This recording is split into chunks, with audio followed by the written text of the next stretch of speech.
Au nom de Jésus. Nous avons ainsi prié. Nous disons Amen. Amen. Est-ce qu'on va acclamer très fort pour le Seigneur?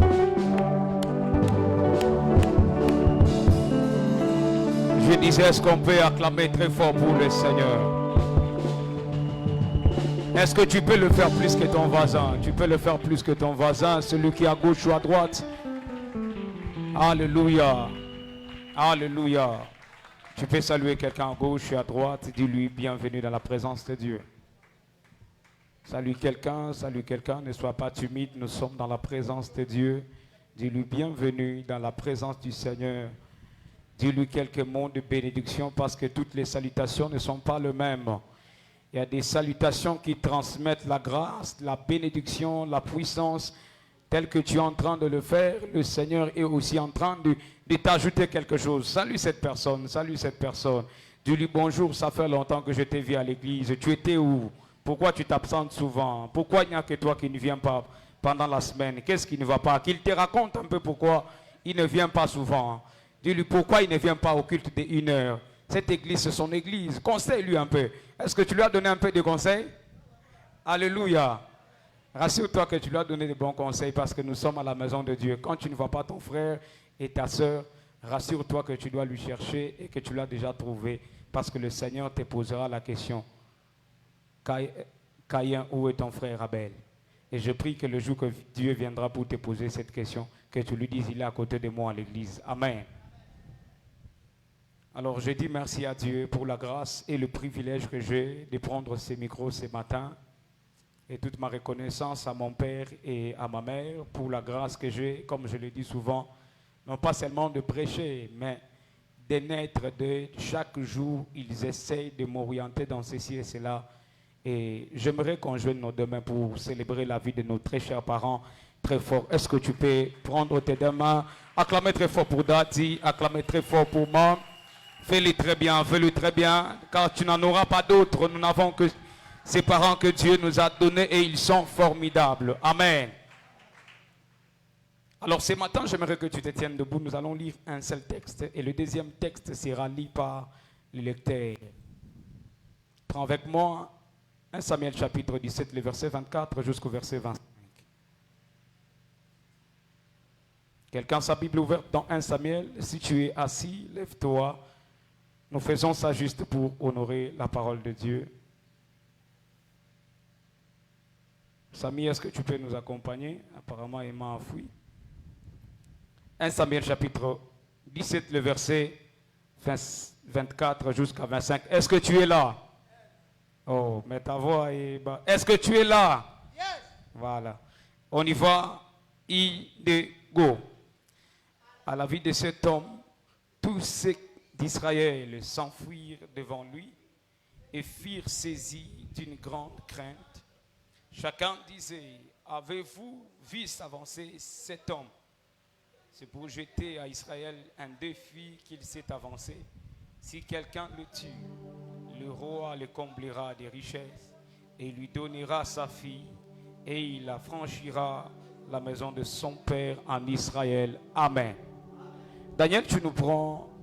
On peut s'asseoir. Daniel, tu nous prends 1 Samuel chapitre 16, toujours. Le verset 13, je crois. Alléluia. Nous prenons 1 Samuel chapitre 16. Commence à partir du verset 12, ça sera bien. 1 Samuel chapitre 16, le verset 12. Nous lisons au nom puissant de Jésus, notre Maître. Amen. Ésaïe l'envoya chercher. Ésaïe l'envoya chercher. Or, il était blond, avec des yeux. Et il était blond avec les yeux beaux, oui. Et une belle figure. Oui. L'Éternel dit à Samuel, oui. Lève-toi, toi, oins-le, car c'est lui. Samuel prit la corne d'huile. Samuel prit la corne d'huile. Éloigné au milieu de ses frères. Éloigné au milieu de ses frères. L'esprit de l'Éternel saisit David. Dis avec moi l'esprit de l'Éternel. L'esprit de l'Éternel. Oh. L'esprit de l'Éternel saisit David. Oui. À partir de ce jour et dans la suite, Samuel s'éleva et s'en alla à Rama. On peut acclamer très fort pour les Saintes Écritures. Assieds-toi confortablement ce matin parce que Dieu va te parler ce matin. Et je suis convaincu que tu ne quitteras pas de ces lieux tels que tu es venu. Si ton amen arrive, Dieu commence l'opération alors que je parle. Je dis, tu ne quitteras pas de ces lieux tels que tu es venu. Dans ces quelques minutes qui m'ont été données, je prie et demande à Dieu qu'il te donne ce pourquoi tu es venu chercher ce matin. Dans quelques minutes qui m'ont été données ce matin, je prie et demande à Dieu que ton entrée dans cette salle soit différente de ta sortie. C'est ton amen qui ne me convainc pas. Je dis que ton entrée dans cette salle soit différente de ta sortie au nom de Jésus. Donne-moi un amen glorieux. Alléluia. Alors mes frères et sœurs, vous le savez, depuis le 2 mois, nous sommes en train de parler sur la conquête. Dimanche passé, on a été bénis de plusieurs manières par des intervenants que je suis et le pasteur Marc. On a été sérieusement bénis ici et ce dimanche, nous avons eu le privilège de prendre encore ce temps de prêcher. J'aimerais ouvrir une parenthèse. Vous savez, je laisse carrément cette parenthèse, ce n'est pas utile. Laissez-moi continuer à dire ce que je dois dire. Alors j'étais en train de dire qu'on a été béni le dimanche passé. Qui a été béni qu'il bouge tellement sa main? Tu as été béni, bouge la main. Alléluia. Et nous sommes en train d'avancer dans notre mois de conquête et dans notre année du ciel ouvert. Nous n'aurons plus le temps de définir c'est quoi la conquête. Mais ce matin, j'aimerais te donner un sous-thème. Le type de David pour la conquête des familles. Est-ce que tu peux dire avec moi le type de David pour la conquête des familles? Ta voix n'arrive pas. Qu'est-ce qu'il y a? Dis avec moi le type de David pour la conquête des familles. Mes frères et sœurs, vous devrez savoir une chose, que lorsque nous sommes en train de parler de la conquête, on parle de faire la guerre. On ne parle pas de jouer. Mais j'aime dans le psaume ce que David est en train de dire. Il prie le Seigneur, il dit que c'est le Seigneur qui est en train de se mettre au combat et se doit à la bataille. Ça veut dire, lorsque je me mets à combattre, la première des choses, la force qui me vient pendant la bataille, elle ne vient pas de la nourriture que je mange. Mais la force que je reçois pendant la bataille, elle vient de Dieu. Parce que je ne m'appartiens pas, mais j'appartiens à l'Éternel. Alléluia. Mais la première des choses, j'aimerais d'abord définir la famille. C'est quoi la famille? La famille désigne un groupe d'individus liés par les liens de parenté, que ce soit par le sang ou par le mariage, l'adoption, ainsi de suite. C'est ça la famille. Et la famille est capitale parce que c'est elle-même qui forme ce qu'on appelle société. Et lorsque Dieu a commencé à créer, Dieu n'a pas aimé lorsque l'homme était seul. Dieu s'est décidé de nommer à l'homme une famille. Dieu a constaté que les animaux avaient des familles. Lorsqu'ils voyaient des lions, ils étaient là en train de manger, de rigoler en famille. Mais ils regardent l'homme, il est là tout seul parce qu'il ne peut pas parler aux lions. Il ne peut pas parler parce qu'ils ne sont pas de sa nature. Et Dieu constate qu'il lui faut une famille. Dieu lui crée une femme. Et de cette femme, on a deux enfants, Caïn et Abel. La famille a commencé à partir de là. Parce que c'est la première pensée que Dieu a eue dans son cœur alors qu'il a créé l'homme. Mais ce matin, j'aimerais te dire, lorsque Dieu nous appelle, dans chaque famille, Dieu choisit des hommes qui doivent amener la distinction. Dans chaque famille, Dieu choisit des hommes qui doivent amener le flambeau de la famille très loin. Dans chaque famille, Dieu choisit des personnes qui sont comme des panneaux publicitaires de la famille. Lorsqu'on parle au Congo et qu'on veut voir la famille de Tshisekedi, vous allez voir qu'on va on va parler de notre président. Mais vous allez vous rendre compte qu'on ne parle pas beaucoup plus de ses frères et de ses sœurs. Mais beaucoup plus on parle de lui parce que le projecteur de la famille sont fixés sur lui. Tout le monde en parle au Congo. Lorsqu'on veut parler de la famille de son père, la famille de maman Marthe, la première personne qu'on voit, on voit le président Tshisekedi. Parce que c'est la personne que Dieu a choisie dans cette famille-là pour amener la famille très loin. Bien sûr, peut-être qu'il y a quelques d'autres personnes dans la famille qui ont fait des études, qui sont allés peut-être plus loin, qui ont beaucoup plus étudié que lui. Mais lui, Dieu lui a donné un mandat d'amener la famille d'une façon dont le monde entier doit connaître sa famille, que tu le veuilles ou pas. Si tu entres sur Google, tu mets maintenant, montrez-moi la famille de Tshisekedi, on va te montrer toute sa famille. Mais si tu te prends toi, maintenant alors que je parle, tu écris sur Google, montrez-moi la famille, je ne sais pas, mets ton nom, je ne sais pas ton nom c'est quoi. Peut-être que ça arrête de ne pas sortir. Pourquoi? Parce que tu n'as pas encore atteint le niveau ou la destinée que Dieu t'attend. Mais je prie qu'à partir de maintenant, que Dieu amène ta destinée à une nouvelle dimension. C'est ton amen qui m'énerve. Je dis, je prie que Dieu amène ta destinée à une nouvelle dimension. au point où les gens, ton nom sera d'actualité dans la bouche des gens. Ton amen n'est pas arrivé. Je prie qu'au travers de toi, que Dieu amène le nom de ta famille très loin. Je prie qu'au travers de toi, qu'on parle de ta famille. Lorsque Dieu vient, le père d'Abraham, il vendait des idoles. Ça veut dire dans les quartiers, il était connu, il était réputé en tant qu'une personne qui vendait des idoles. Mais cela n'était pas la dimension dont Dieu appelait Abraham. Dieu lui dit, mon frère, tu dois sortir. Sors de ta famille, sors de ta patrie, tout ce que vous connaissez. Il dit, va, je vais te montrer un pays. Et Dieu commence à parler à Abraham. Pour Abraham, c'était comme un rêve qu'il était en train de faire. Mais parce que c'était un homme de foi, il a commencé à croire en ce que l'Éternel était en train de... Est-ce que je peux aller doucement, je peux aller vite? Je peux carrément vite à cause du temps. Alors qu'est-ce qui se passe? Dieu lui dit quitte et il quitte. Et quelque part, la chose que Dieu lui rassure, Dieu lui dit, je rendrai ton nom grand. C'était le même nom qu'il portait dans la famille de son père. Il s'appelait Abraham. Et lorsqu'il rencontre Dieu, à cause des alliances et de certaines choses qu'Abraham a eu à faire avec Dieu, Dieu lui change le nom et Dieu lui appelle Abraham. Il était simplement le père et Dieu décide de lui faire le père élevé. Cette personne commence à devenir un symbole pour sa famille. Cette personne commence à devenir un père pour les nations. Jusqu'à ce que Dieu fait de lui une source de bénédiction. Abraham n'était pas né un ange. Il était né dans une famille où il y avait des hommes qui faisaient des péchés et qui commettaient plusieurs autres choses. C'est pour te dire quoi? C'est pour te dire que peu importe tes origines, Dieu a la capacité de faire de toi un homme grand. Je dis peu importe tes origines, hein, Dieu a la capacité de faire de toi une femme grande. Est-ce que les femmes peuvent me dire amen? Parce que lorsqu'on parle de la grandeur, des fois on fixe beaucoup plus les yeux sur les hommes, alors que Dieu peut élever même une femme. Parce que quelqu'un me pose la question, comment cela peut se faire? Esther n'était pas un homme, Esther c'était une femme que Dieu a élevée pour la délivrance des Juifs. Et je prie pour toi à partir de maintenant, parce que tu es né dans cette famille-là, que Dieu te distingue au nom de Jésus. Je dis que Dieu te distingue au nom de Jésus. Alors, je suis en train de te dire quoi? Je suis en train de te dire que peu importe d'où tu viens, peu importe le fondement de ta famille, avec Dieu, il y a la possibilité que Dieu fasse avec toi de grandes choses. Il y a la possibilité que Dieu t'élève au milieu d'une famille dont le nom n'est pas connu, au milieu d'une famille dont on ne sait pas qui est né, qui est qui et qui est qui. Dieu a la capacité de t'élever dans cette famille-là. Dieu a la capacité de t'élever dans cette famille-là. Donne-moi un amen que je presse ce matin. Alors qu'est-ce que je voulais te dire? Dans les premiers textes que nous avons lus, il s'agit de quelque chose qui s'est passé en Israël. Ce n'est pas pour la première fois qu'Israël a eu à faire des combats avec le Philistin. Ce n'était pas la première fois. Il y a eu de plusieurs fois où Israël a eu à se battre avec le Philistin. Mais à un bon matin, un géant du côté des Philistins se lève. Il dit ceci: cette fois-ci, le combat ne sera plus entre eux. On doit faire ceci, on doit entrer, on doit se battre. Non, non. Cherchez un homme de votre côté. Et nous, de notre côté, nous allons aussi choisir un homme. Et l'homme était déjà disponible. Il s'appelait Goliath de Gath. Amen. Et cet homme, la Bible dit que lui était un homme de guerre. Depuis son enfance, il se battait déjà.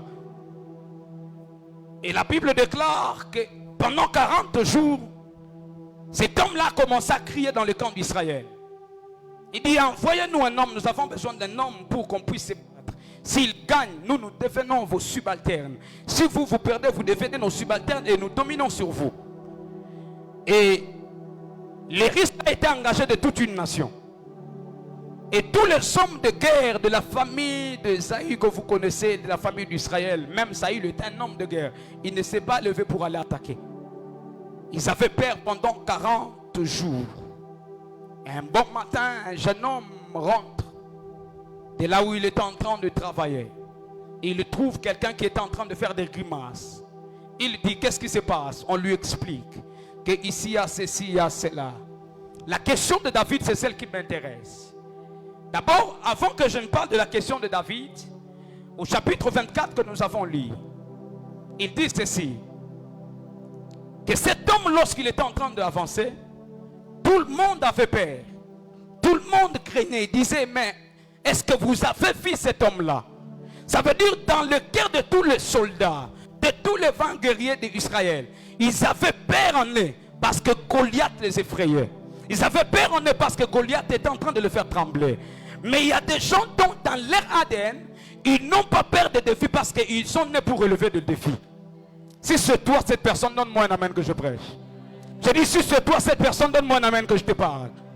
Et lorsque il dit, mais qu'est-ce qu'on va faire? On dit, c'est la personne qui va affronter ces géants.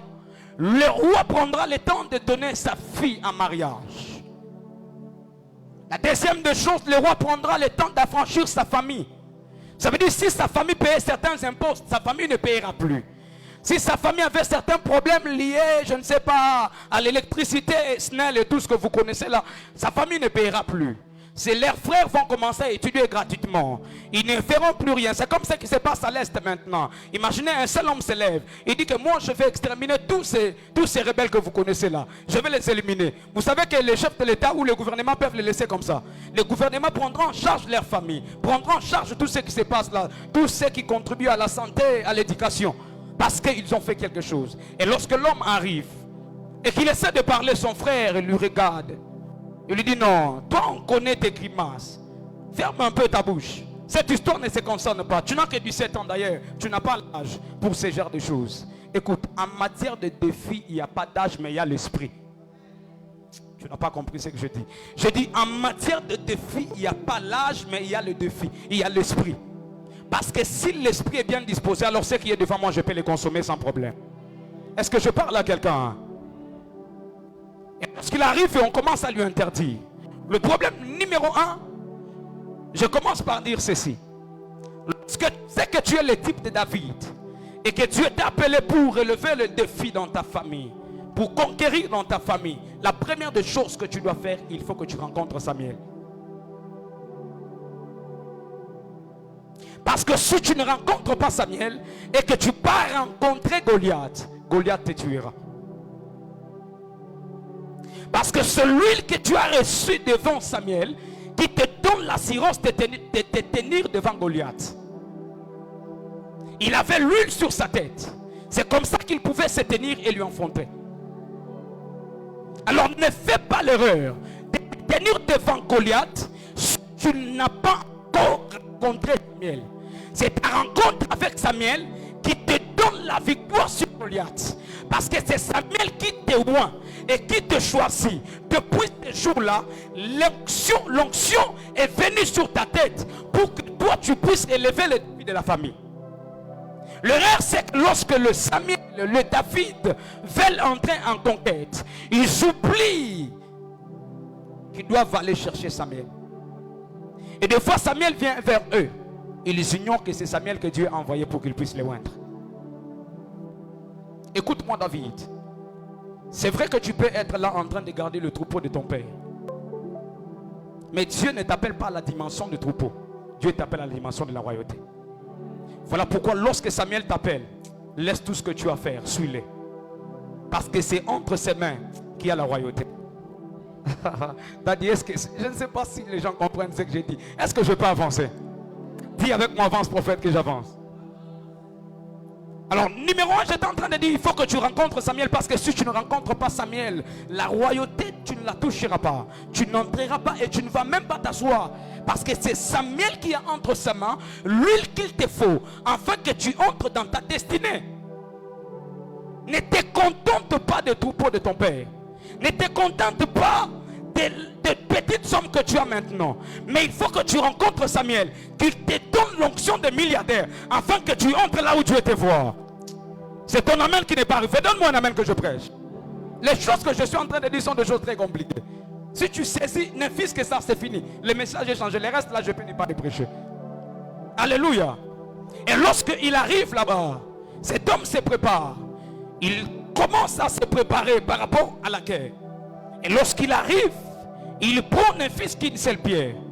Et d'abord, la première des choses, j'ai dit qu'il faut rencontrer Samuel. La deuxième des choses, c'est qu'il faut avoir la foi.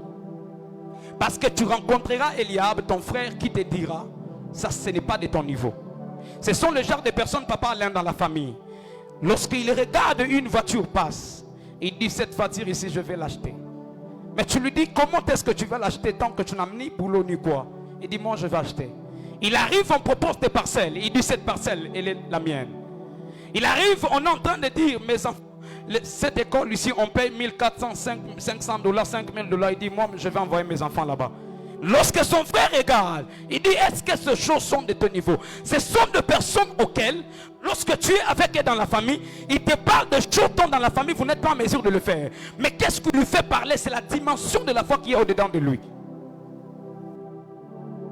Ce sont des personnes qui viennent avec des projets, des 100 000 $, des 10 milliards. Lorsqu'il rencontre les gens qui sont autour de lui, il leur dit, nous allons réaliser telle chose. Mais il dit, avec quel argent tu vas réaliser? Lui ne regarde pas l'argent, mais il regarde au Dieu qui est au-dedans de lui. Est-ce que je parle à quelqu'un ce matin? Tu es trop froid, je n'entends pas ton amen. Alléluia. Lorsque tu sais que tu es le type de David, que Dieu a envoyé dans la famille pour la conquête, tu dois avoir la foi que tout le monde n'a pas dans ta famille. Tout le monde a peur dans la famille de parler de milliards. Mais lorsque toi tu arrives, je crois que je vais acheter dans quelques jours toutes les parcelles qui sont ici. Mais tu vas acheter avec quoi? Ce n'est pas question de montant. C'est question de Dieu qui consomme ma foi. Est-ce que je parle à une personne? Ce sont déjà des personnes, quand quelqu'un les regarde, il parle de beaucoup d'argent. Samy, tu parles avec moi, qu'est-ce qui ne va pas? Lorsque quelqu'un regarde, il parle des grandes destinées. Il dit, mes enfants seront ceci et cela. Lorsqu'il parle que mes enfants ne vont pas étudier au Congo, ils ne vont pas étudier dans ce genre d'école-là, les gens les trouvent pour orgueilleux. Non, non. De foi, ce n'est pas l'orgueil. De foi, c'est la soif et la faim que Dieu me donne afin de relever certains défis de la famille. Je suis en train de dire ceci. Le type de David, très souvent, Dieu met en eux une certaine soif de voir certaines choses dans la famille et de dire ça, ce n'est pas normal. Il y a des gens qui se contentent de voir la pauvreté dans la famille, disent c'est normal. Il y a des gens qui se contentent de voir les gens tomber malades dans la famille, disent c'est normal. Il y a des gens qui voient le mariage en train de se briser du jour au jour dans la famille, disent c'est normal. Il y a des gens qui, quand ils regardent comme ça, ses frères en train de souffrir, ils disent c'est normal. Mais il y a des gens qui ne trouvent pas normal. Ce sont ces personnes que je suis venu prêcher. J'ai dit que ce sont ces personnes que je suis venu prêcher. Il a regardé comment se fait-il qu'il peut commencer à humilier la famille comme ça. Comment se fait-il que ce géant est entré à humilier la famille comme ça. Le problème pour lequel David est en train de se battre, le problème n'est même pas lié à la famille, mais le problème est lié par rapport à ce qui doit engager toute une nation.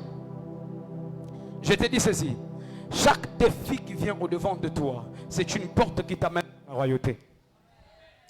Tu n'as pas compris ce que je vais dire, hein?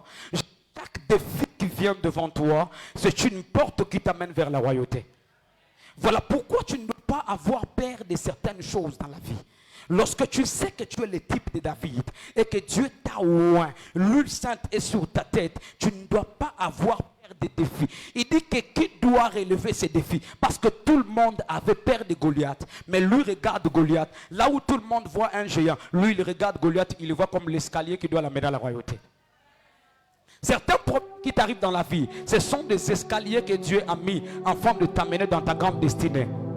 Toi, tu crois que Dieu t'a appelé pour garder le troupeau de ton père. Et pourtant, Dieu n'est pas là. Dieu t'a appelé pour que toi, tu prennes la première place. Est-ce que je peux prêcher ce matin? Alors, je suis en train de dire que ta foi doit être à la dimension de Dieu et non pas la dimension des hommes. Lui, lorsqu'il regarde Goliath, il dit celui-ci. C'est déjà l'opportunité que Dieu me donne pour que je puisse atteindre la royauté. Parce que vous imaginez, troisième avantage, c'est que si David a tué Goliath, la première des choses que David, c'est que David et sa famille devraient être en alliance avec la famille royale. Ok? Ça veut dire que sa famille devrait en alliance avec la famille royale. Ça veut dire c'est que les parents n'étaient pas en mesure de faire. Les parents n'étaient pas connus. Les parents ne parlaient pas d'eux à la télé. Mais lorsqu'il y a des activités quelque part et qu'on dit non, le fils du roi fête son anniversaire de 40 ans, la famille de David ne s'inquiète pas. Ils savent qu'on va les inviter. Mais de fois, toi, tu as peur. Dieu met ce vent de problèmes devant toi. Mais ta foi n'est pas la dimension de Dieu. C'est pourquoi tu n'arrives pas à vaincre cela. Mais lorsqu'il arrive, il dit voici l'opportunité. Ça veut dire moi et ma famille, nous serons en relation avec la famille royale. On aura l'opportunité de monter dans les mêmes jets privés que la famille royale.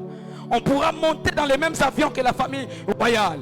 Mais les mêmes écoles que la famille royale. Ça, c'est une opportunité, il faut que je saisisse. Voilà pourquoi certains problèmes arrivent dans la famille. Dieu dit, c'est toi qui dois terminer ces problèmes, mais toi tu fuis. Alors ce matin, je suis venu te dire, ne fuis pas parce que c'est toi qui dois renverser cette montagne-là. Je dis, ne fuis pas parce que c'est toi qui dois vaincre cela.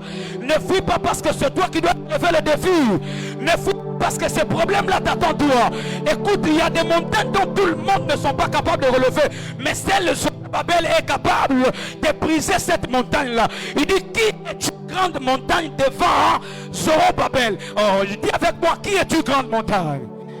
Parce qu'il y a des montagnes dont Zorobabel est le seul capable de relever le défi et de briser des montagnes. Le problème, c'est que lorsque Dieu met des montagnes devant toi, tu commences à pleurer. Pourtant, des montagnes ne sont pas faites pour pleurer, mais les montagnes sont faites pour te monter afin de t'amener au sommet. Il y a des gens qui trouvent quand les gens tombent malades dans la famille. Tu sais, pour des fois tu te demandes pourquoi ça doit m'arriver qu'à moi. Pourquoi il n'y a que moi qui tombe malade tout le temps dans la famille. Pourquoi c'est moi dont les problèmes doivent toujours arriver. C'est normal parce que toi, tu es le type de David qui doit amener la joie dans la famille. Tu te demandes pourquoi il n'y a que moi qui fais des mauvais rêves. On me poursuit tout le temps. On me combat tout le temps. Je fais quoi? Des fois tu te dis, tout bien. Je vais comprendre. Oui, I'll be comprendre. Parce que c'est toi que tu as appelé pour terrasser et amener la victoire dans la famille. Donne-moi la main si c'est de toi que je parle. J'ai dit donne-moi la main si c'est de toi que je parle. Des fois tu te demandes est-ce qu'il m'a échappé. Non, non. Parce que parce que c'est toi qui dois terrasser Goliath afin que les gens dans la famille célèbrent. Le jour, je finis carrément. Parce que le jour où Goliath va tomber, les gens ne parleront pas seulement de ta famille, mais c'est toute la nation qui sera en train de célébrer. Des fois, Dieu va te bénir, non pas seulement la dimension de ta famille, mais à la dimension où tout le Congo va bénéficier. Des fois, Dieu te demande de créer cette entreprise. Ce n'est pas seulement pour que tu engages 50 personnes, mais c'est pour que toute la nation puisse bénéficier, pour réduire le taux de chômage. Mais parce que tu as peur, tu dis, avec quel capital je vais commencer? C'est comme ça que Dieu dit, tu n'es pas à la dimension que j'ai. Est-ce que je parle à quelqu'un? Est-ce que je parle à quelqu'un? Certains défis qui sont au Congo, on parle de chômage au Congo, les gens n'ont pas de travail. Dieu attend que toi, David, que tu crées des entreprises afin que tu engages les Congolais et qu'on ne parle plus de chômage. Mais parce que tu es trop caché derrière le troupeau de ton père, c'est comme ça que tu n'arrives pas à faire ce que tu dois faire. C'est comme ça que tu n'arrives pas à atteindre la dimension que tu dois atteindre. Tu te plains au Congo, mon Congo va te dans la marquage, mon Congo va te faire. Dieu attend que toi, David, que tu terrasses le géant Goliath, afin que tout Israël chante comment? Hosanna, Hosanna. Parce que la meilleure chose que j'aime, c'est que lorsque David prend le temps de tuer Goliath, David ne le tue pas de corps, David coupe la tête. En d'autres termes, lorsque tu es le type de David et que le problème arrive et que tu entres en conquête avec ces problèmes, le problème ne continue pas mais le problème finit. Le type de David dans la famille Papa Alain, et n'attaque pas le problème mais ils attaquent la source. C'est comme ça que David coupe la tête, il ne coupe pas le pied. Parce qu'il sait que si je coupe le pied, demain mes frères viendront encore me demander l'argent. Qu'est-ce qu'il faut faire? Il faut que je crée une entreprise, que j'engage les frères de mon église, que j'engage tel et tel, afin que l'église soit stable. Mais ton problème, c'est que tu as peur. Lorsque tu regardes Goliath, tu recules. Je dis cette fois-ci, ne recule pas, parce que c'est le temps de guerre. Dis avec moi, c'est le temps de guerre. Je ne t'entends pas dire avec moi, c'est le temps de guerre. Ton souci, c'est que tu es en train de reculer là où Dieu veut que tu avances. Parce que si tu avances, c'est Dieu qui avance avec toi. Vous savez, lorsque David se met à tuer Goliath, il ne le tue pas parce que c'est sa famille qui va bénéficier. Il le tue parce que le royaume de Dieu doit être honoré. Chaque chose que tu dois faire en ces temps de conquête, fais-le pour l'avancement du royaume. Afin que lorsqu'on veut parler du royaume, qu'on parle positivement et non négativement. C'est comme ça que tout Israël a commencé à chanter, parce que David, lorsqu'il est venu, les autres pensaient que Goliath était en train d'insulter la famille de Saül. Il n'insultait pas de Saül, il a insulté l'armée de l'Éternel. C'est là que la colère de David a commencé. Il a dit, moi j'ai l'huile sur ma tête. Comment je peux laisser cet incirconcis en train d'insulter l'armée de l'Éternel? Ne laisse pas la pauvreté insulter ta famille. Ne laisse pas la maladie insulter ton corps. Parce que la santé divine, le prix a été payé. Mais comment est-ce que tu laisses? Lève-toi, fais le bon combat de la foi. Est-ce que je parle à quelqu'un ce matin? Ton amen n'est pas arrivé.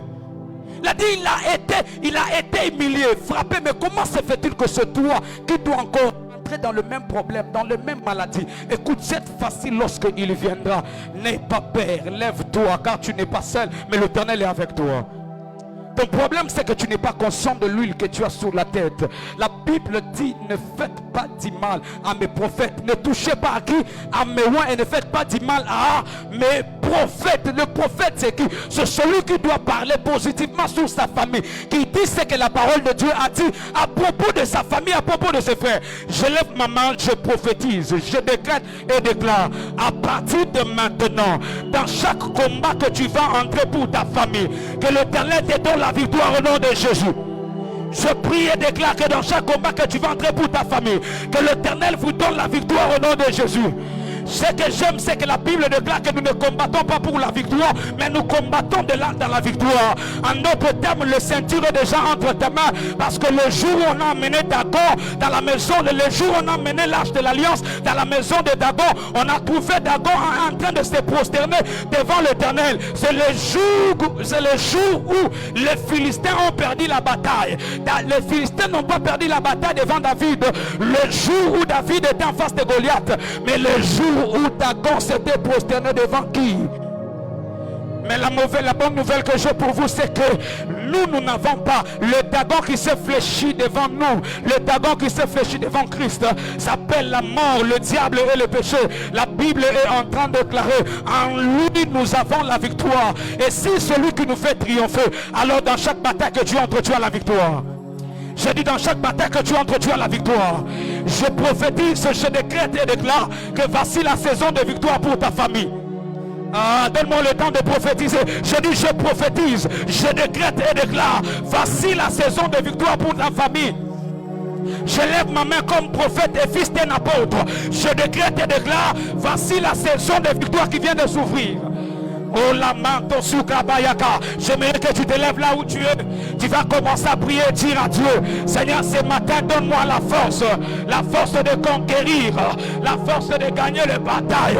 Élève ta voix là où tu es, commence à prier, parle à Dieu. Je vais t'entendre prier, je vais t'entendre prier. Je ne t'entends pas prier. Donne-moi la force. Je ne t'entends pas prier. Donne-moi la force, Seigneur, de conquérir. Donne-moi la force de remporter les batailles.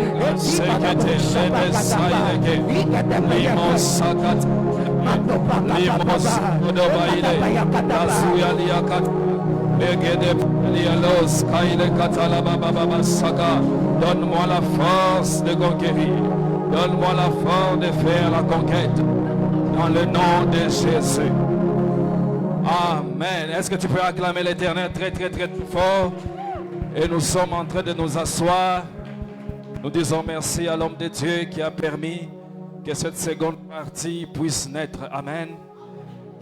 Est-ce que vous êtes satisfait de la première partie? Est-ce que tu peux célébrer le Seigneur très très très fort? Amen. Mais je vois que mon heure est déjà même finie. Alors prête attention parce que j'ai quelques minutes pour être dans les temps qu'on m'avait donné, voyant que la première partie a pris mon temps. Amen. Alors, comme tu étais déjà debout, j'aimerais que tu ouvres simplement la parole et nous coulons rapidement pour être dans les temps que nous avons été impartis. Josué, dans quelques minutes nous terminons. Josué 1. Le lecteur n'est pas là, nous allons lire ensemble. Si tu as ta Bible, tu ouvres encore Osée 14, verset 2. Je commence déjà à lire Josué 1, 2 jusqu'à 5. La Bible déclare: Moïse, mon serviteur, est mort. Maintenant, lève-toi, passe ces Jourdains, toi et tous ces mondes et tous ces peuples, pour entrer dans le pays que je donne aux enfants d'Israël. 3. Tout lieu que foulera la plante de votre pied, je vous le donne comme je l'ai dit à Moïse. 4. Vous aurez pour territoire depuis le désert, le Liban jusqu'au grand fleuve, le fleuve d'Euphrate, tout le pays des Hétiens et jusqu'à la grande mer vers le soleil couchant. Terminons avec 5. Nul ne tiendra devant toi tant que tu vivras. Je serai avec toi comme j'ai été avec Moïse. Je ne te délaisserai point et je ne t'abandonnerai point. Amen. Je prie que ces paroles te concernent au nom de Jésus. Il dit, si je le dis pour un, je le dis pour tous. Amen. Je prie que nul ne tienne devant toi dans ce temps de conquête. Je prie que tu traverses et que tu prennes possession de ce que le Seigneur a préparé pour toi. C'est avec moi dans Osée 14, le verset 2 et on termine. Osée 14, verset 2, nous lisons au nom puissant de Jésus. J'aimerais que tu lises seulement la première phrase, c'est tout. Yes. Apportez avec vous des paroles.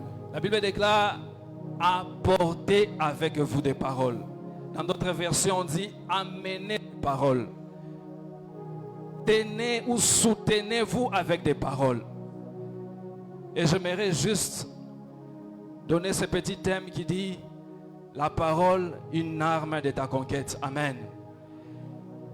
Avant que Josué puisse s'engager dans la conquête, Seigneur Dieu des armées s'est rendu compte que ce Josué est jeune.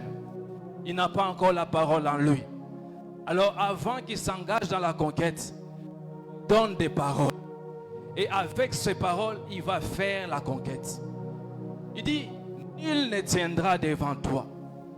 Tout lieu que foulera le plan de tes pieds, je te le donne en possession. Il dit, avant que de t'engager dans la conquête, sois sûr que tu pars avec des paroles. Il dit, apportez des paroles. Tu ne peux pas entrer en conquête sans parole.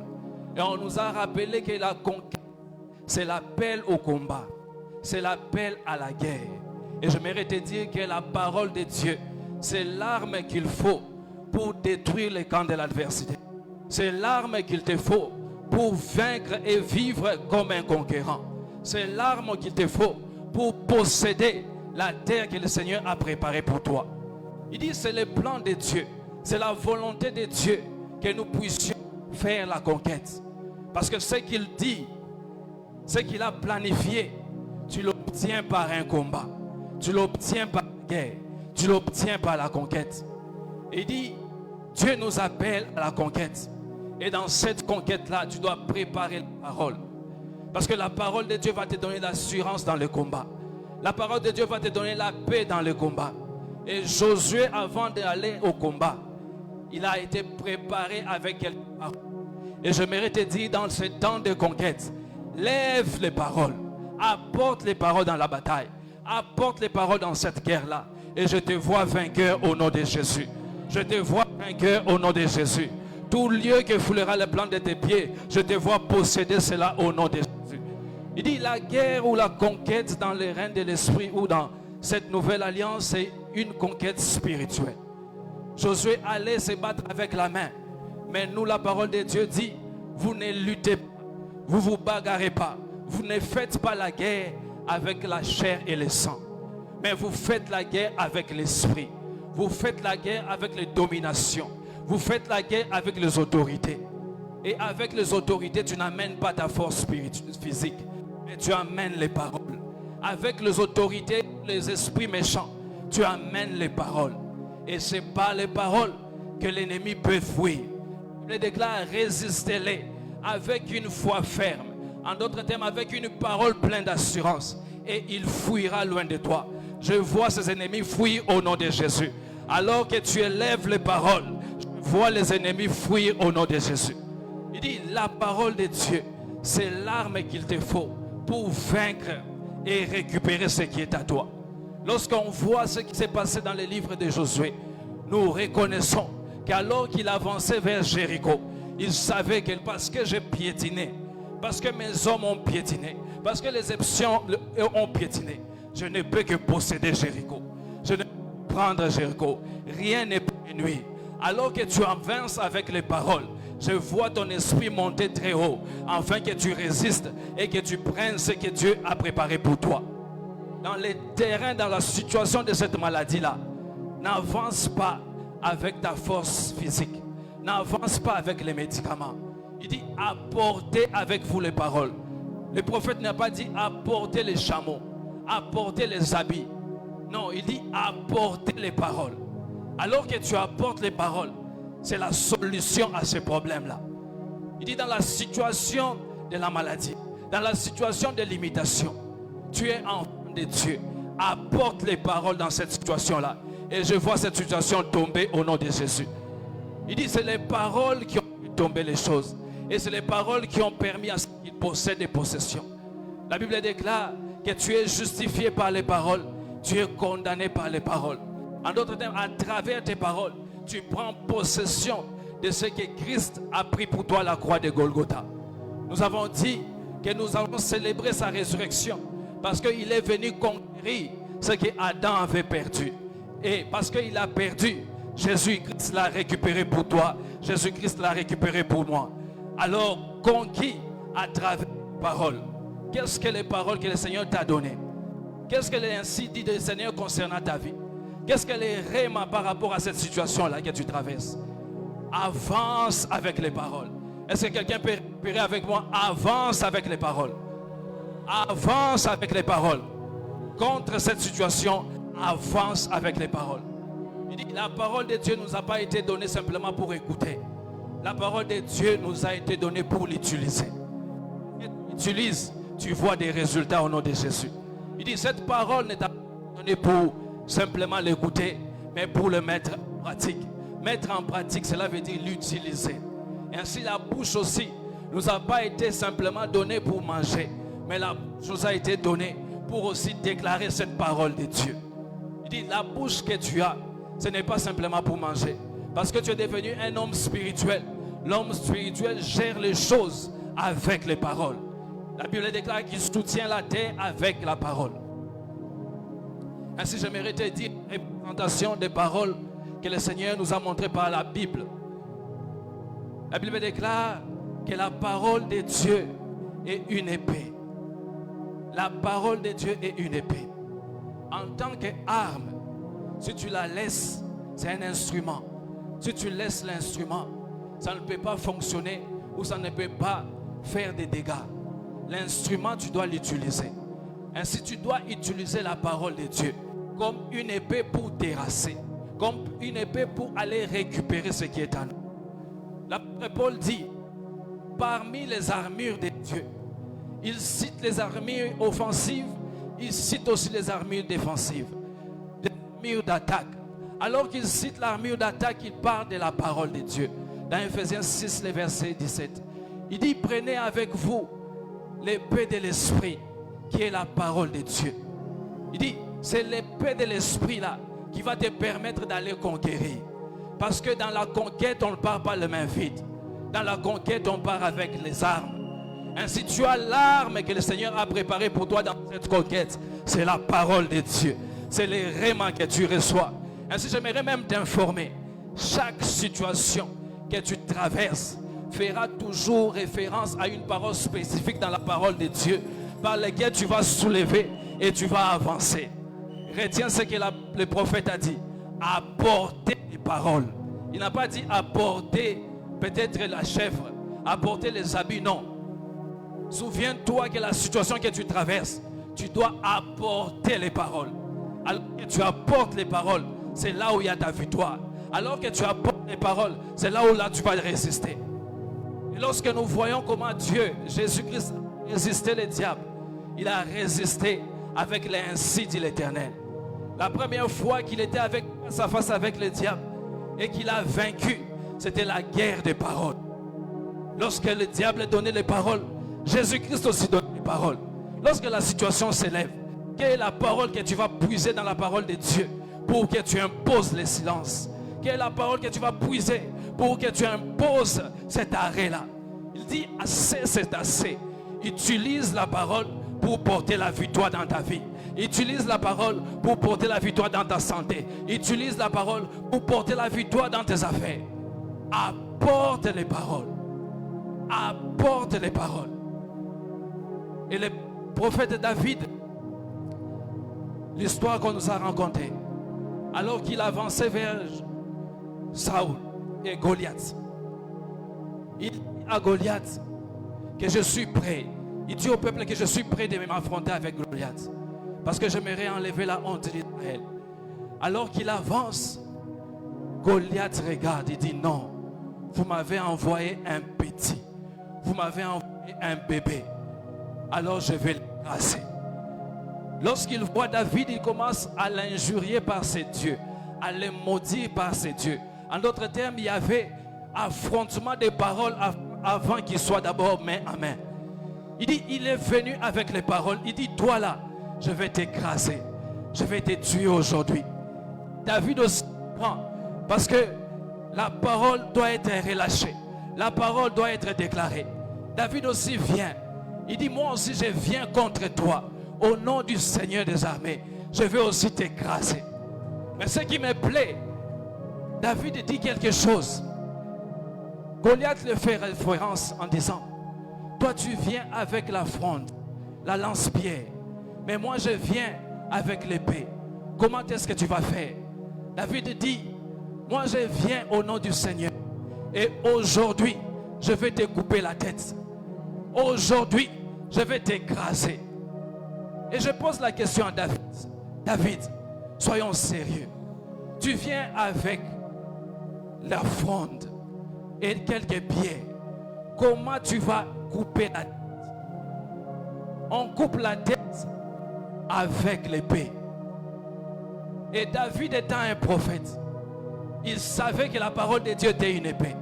Alors qu'il a avancé avec la parole pour la terrasser, les reins de l'esprit, la tête de Goliath était déjà coupée. Parce que le combat se gagne dans l'esprit et non dans le physique. Lorsque tu as déjà gagné dans l'esprit, sois sûr que demain tu peux dire merci à Dieu et vivre ta victoire. Il dit, il savait, alors qu'il lançait les paroles, il lançait les épées. Il lançait les paroles, il lançait les épées. Et à la fin, il était victorieux et il a coupé la tête.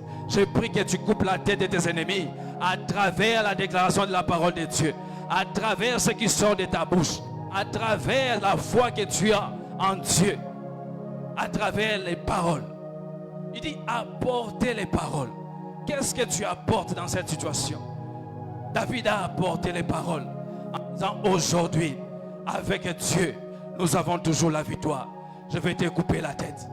Et il a coupé la tête, pas parce qu'il avait l'épée entre ses mains, parce qu'il avait l'épée dans sa bouche. J'aimerais que tu aies ton épée dans ta bouche. J'aimerais que tu aies ton épée dans ta bouche. J'aimerais que tu aies ton épée dans ta bouche. Parce que l'arme de la conquête, c'est la parole de Dieu, qui est une épée qui tranche et qui détruit. Il n'y a pas la résistance à la parole. Il dit, nul ne peut te résister. Et la parole de Dieu fait ce qu'elle dit. La parole de Dieu fait ce qu'elle dit. Si elle dit qu'elle est réellement épée, alors que tu l'utilises, tu te transformes en épée. Et tu es prêt pour la victoire. Tu te transformes en épée. C'est l'Esprit de Dieu qui est avec toi pour écraser, pour terrasser.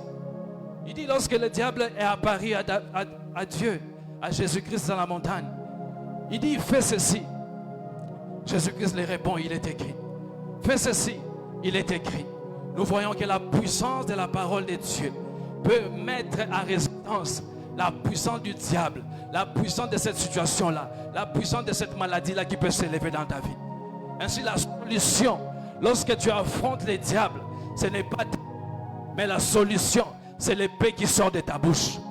Lorsque l'épée sort de ta bouche, tu as la victoire certaine. Lorsque tu utilises l'épée de ta bouche, tu as la victoire capitale.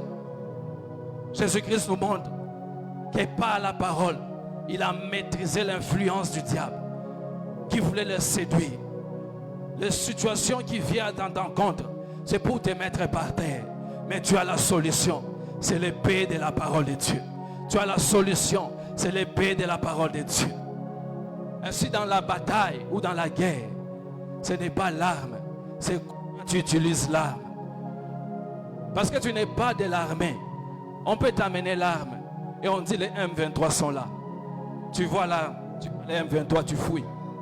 Parce que tu ne sais pas utiliser l'arme. Mais avec la parole, utilise-les et tu vas voir les changements de ta vie. Lorsque tu utilises la parole, tu verras les changements dans ta vie. Il dit la parole de Dieu. Il dit apportez les paroles. Tu apportes cela dans la prière. Tu apportes cela dans la déclaration, dans ta confession de tous les jours. Parce que tu confesses ce que Christ a fait pour toi. Et lorsque tu confesses ce que Christ a fait pour toi, tu maintiens ta victoire. Dans cette situation-là, tu maintiens ta victoire. Il dit, lorsque les situations s'élèvent, tu auras toujours une parole spécifique qui va s'élever contre cette situation-là. La parole de Dieu, c'est réellement une encyclopédie. Tout ce que tu feras, tout ce que tu peux chercher, se trouve dans la parole de Dieu pour écraser cette situation-là. La parole de Dieu dit que la parole est un marteau. Il dit, n'est-ce pas que ma parole est comme un marteau qui écrase les rocs. Le symbole du marteau, ça signifie qu'il n'y a pas de résistance. Lorsque ça vient, c'est pour écraser. Ainsi, lorsque Dieu parlait à Josué, il dit, tu es mon petit, j'aimerais que tu apportes ces paroles dans la bataille. J'aimerais que tu pars avec ces paroles. Nul ne tiendra devant toi, Josué. J'aimerais te dire que nul ne tiendra devant toi. Tout ce que tu piétines, tu l'auras. Tout ce que tu touches est à toi. C'est pour cela que l'homme de Dieu nous dit, il parle dans les véhicules, il part demander les prix. Il touche ces véhicules-là, il rentre parce que ce qu'il touche est déjà à lui. Ce qu'il possède est déjà à toi. Il dit, va avec les paroles. Est-ce que tu pars avec les paroles? Parce que la parole de Dieu est réellement un marteau. Symbole de non-résistance. Symbole de non-résistance. Tout ce qui peut s'élever, alors que toi tu élèves la parole, ça ne peut que s'écraser. Ainsi il dit, va avec les paroles. Parce que la terre que je te donne, c'est une terre de géants. Les géants se plient que devant la parole de Dieu. Les géants ne se plient que sous la puissance de la parole libérée. Ainsi il dit, nul ne peut tenir devant ta face, Josué. Tout lieu que tu fouleras, tu posséderas. J'aimerais qu'en ces temps de conquête, que tu élèves les paroles en toi. Que tu élèves les paroles en toi. Par rapport aux situations que tu traverses, commence à élever ces paroles-là. Parce que tu ne pars pas en guerre. Tu ne pars pas en conquête sans parole, sans armes. C'est impossible. Tu ne peux pas partir te battre sans armes. Même Goliath, qui était géant et le plus fort, il était parti avec son épée. Même David, connaissant que Dieu était là, il avait pris quand même une arme. Ainsi j'aimerais te dire, prends l'arme et tu seras toujours victorieux. Prends l'arme et tu seras toujours vainqueur. Prends l'arme, tu seras toujours au top. Avant de conclure, il dit que cette parole, c'est réellement un marteau. C'est réellement un marteau qui peut écraser. Et le prophète Jérémie, dans Jérémie 51, le verset 20, dit, tu as été un marteau pour moi. En d'autres termes, lorsque la parole est libérée, tu deviens ce que la parole de Dieu dit. Lorsque tu utilises la parole, tu deviens réellement l'épée. Lorsque le diable te voit, il voit l'épée qui vient. Lorsque le diable te voit, il voit le marteau qui vient. La parole de Dieu fait ce qu'elle dit. Si elle dit que c'est réellement un marteau, lorsque tu l'utilises, tu deviens un marteau contre cette situation-là. J'ai pris que tu te lèves en grand marteau pour détruire cette situation-là et prendre possession de tes possessions. La Bible déclare qu'il a pris nos infirmités, qu'il a pris nos maladies. Alors que tu élèves cette parole contre l'esprit de maladie. Parce que tu ne peux pas amener l'arme comme médicament contre un esprit de maladie qui a été injecté en toi. Tu ne peux qu'amener l'arme spirituelle. La Bible déclare que nous ne combattons pas contre la chair et le sang. Et nos armes ne sont pas charnelles. C'est ce que la parole de Dieu dit par Paul, l'apôtre. Il dit que les armes dans lesquelles nous utilisions ne sont pas charnelles. On ne peut pas t'envoyer un esprit de maladie et prendre les médicaments, dire que tu vas te guérir. Non. Choisis aussi l'arme spirituelle.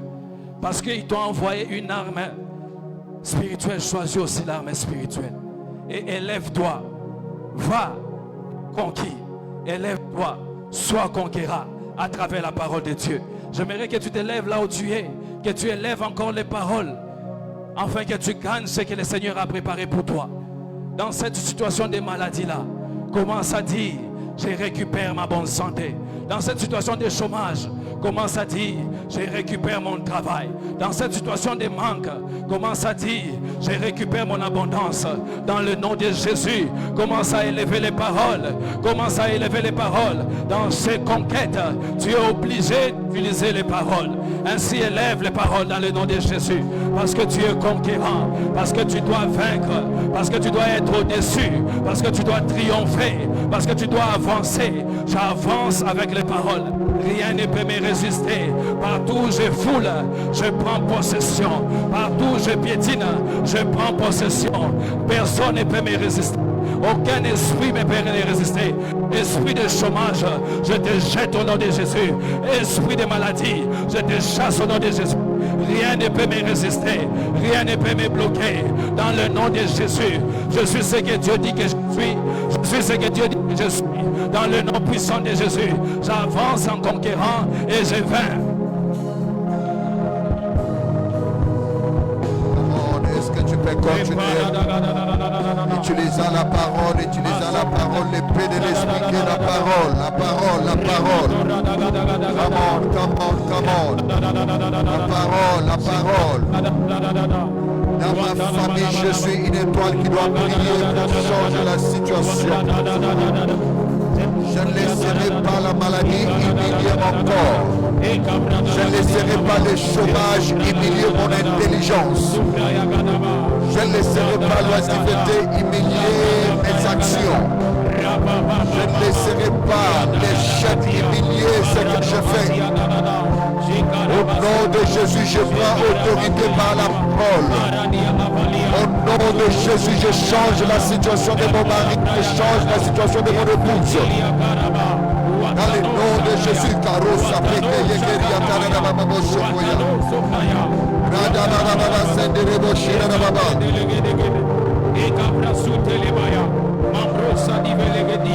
Hallelujah. Yes. In Jesus' name. Amen. Est-ce que nous pouvons acclamer le Seigneur pendant que nous prenons place? Je n'ai pas dit nous acclamons le prédicateur, mais nous acclamons le Seigneur des prédicateurs. Come on. Hallelujah. Amen. Que Dieu vous bénisse. Amen. Voici comment nous clôturons ces derniers dimanches du mois de conquête. Et après ce dimanche, tu dois porter un esprit différent. Ton esprit doit être en alerte pour ne jamais laisser quelque chose t'humilier. Dieu veut que tu sois conquérant et il veut que tu passes de victoire en victoire. Et cette conclusion est tellement puissante et je bénis le Seigneur pour ça. J'ai noté quelque chose pour vous, pour savoir comment nous devons agir de maintenant jusqu'à dans la suite. C'est ça le travail que vous avez à faire. Parce qu'on nous a dit, amène avec toi les paroles. Comme dans la première intervention, David a amené avec les paroles devant ces géants. Et les types de David, ce sont les gens qui marchent avec la parole de l'Éternel. La parole révélée et les témoignages de ce que la parole a apporté. Alors, le travail que tu as, C'est un travail spirituel. Si tu veux vraiment voir ta vie changer, tu fais ce travail. Si tu ne veux pas voir ta vie changer, tu veux faire de l'aventure, alors ne fais pas ce travail. C'est quoi le travail? Exposez-vous à la parole. Accédez aux révélations. Je continue la phrase. Activez la foi. Déclarez et lancez-vous sur terrain pour pratiquer la parole que Dieu vous a donnée. Si vous voulez conclure et fermer cette boucle, vous deviendrez une boule de feu qui fera peur à l'ennemi. Exposez-vous, exposez votre âme à la parole. Et quand vous êtes exposé à la parole, c'est pour avoir la révélation. Quand vous avez la révélation, la foi doit être mise en place. Et quand la foi est là, vous déclarez la parole. Et cette parole que vous avez déclarée, vous la verrez s'accomplir sur terrain. Ainsi, vous passez à l'action. Et en faisant vos actions, rassurez-vous que vous êtes en train d'obéir à la parole de Dieu dans toutes vos actions. Ce n'est pas parce que j'ai déclaré et que je commence à mener des actions qui ne sont pas correspondantes à la parole, à la loi de Dieu, et j'espère voir mes déclarations se réaliser parce que j'ai la foi. Non. Exposez-vous à la parole. Vous connaîtrez la vérité vous affranchira. Et quand vous recevez la parole, c'est l'épée de l'esprit qui est l'arme d'attaque. Et quand vous avez cette arme, vous ne pouvez pas, comme il a dit, les M23 arrivent, si tu as l'arme et que tu ne sais pas la manier, tu seras obligé de la jeter. C'est pour cela quand on a pris une des villes, je ne sais pas laquelle, on a trouvé qu'il y avait un arsenal d'armes abandonné dans un aéroport. Ça, ce sont les armes qu'on n'a pas pu utiliser parce qu'on n'a pas eu un esprit de concurrent. Quand tu as cet esprit-là, tu n'abandonnes pas devant une guerre. Amen. Amen. Alors nous sommes des sauveurs. J'aimerais que tu marches dans l'esprit des conquêtes. Ne sois pas là oisif, ne sois pas là à contempler, à regarder. Et cet esprit-là, j'aimerais le sentir à tous les niveaux, même dans ta façon. Si tu es exposé à la parole et que tu veux recevoir la révélation, quand la parole arrive et que la révélation clique, quelque chose doit bouger en toi. Si la chose ne bouge pas en toi, c'est que le bébé qui est en toi est déjà mort. Si tu dois enfanter quelque chose, à un moment, j'étais en train de parler à une dame, je crois que c'était un de ces jours où c'était pratiquement le vendredi ou quelque part. Elle est à Kinshasa, elle est presque à terme et elle attendait, elle était dans un véhicule et du coup il y a eu un grand embouteillage, le véhicule ne bougeait pas et s'est proposé de prendre la moto. Et quand elle a pris la moto, en tout cas, quand elle m'explique la distance, elle a pris la moto pour moins de 1 kilomètre. Et il y avait un véhicule qui voulait faire la manœuvre et la moto est allée percuter. Une femme presque à terme s'est retrouvée par terre. D'abord le genou tout déchiré. On a pu l'amener dans la salle d'op et on a opéré pour suturer les choses sans mettre l'anesthésie parce qu'on craignait pour la vie du bébé et tout. On a fait les examens et après elle est rentrée à la maison, je crois autour de minuit quand on l'a libérée. Et puis quand je parlais avec elle le matin, j'ai dit... je crois qu'on n'a pas fait l'erreur de ne pas regarder l'enfant. Elle a dit, papa, on a regardé l'enfant et on s'est rassuré que l'enfant est bien, il n'y a pas de problème. Et écoutez sa phrase, elle dit, moi-même, je l'ai stimulé ce matin, j'ai pris un peu un thé chaud pour voir la réaction et il a bougé. L'enfant n'est pas encore né. Cet enfant-là, la dame n'a pas encore vu cet enfant. Elle croit qu'il y a quelque chose à l'intérieur qu'on appelle enfant. Mais en tant qu'une mère qui espère avoir un enfant, elle doit faire des choses qui provoquent un peu pour voir s'il y a le mouvement de l'enfant. Si tu es exposé à la parole et il y a la grandeur devant toi, quand la parole vient, la parole s'amène avec certains pinches, certaines piqûres. Et quand ces piqûres-là touchent un peu à l'enfant, l'enfant qui est au-dedans de toi doit bouger. Oh.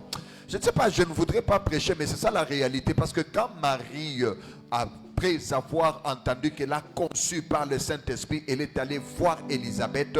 La Bible dit, elle a salué Élisabeth et puis le bébé a bougé au-dedans d'elle. Si quelque chose ne bouge pas, ça veut dire que tu es sans avenir. Si on doit te stimuler chaque fois pour dire Amen, ça veut dire qu'il n'y a pas de bébé en toi. Ok, je ne dois pas prêcher, je m'arrête par là, mais je mérite de dire ça.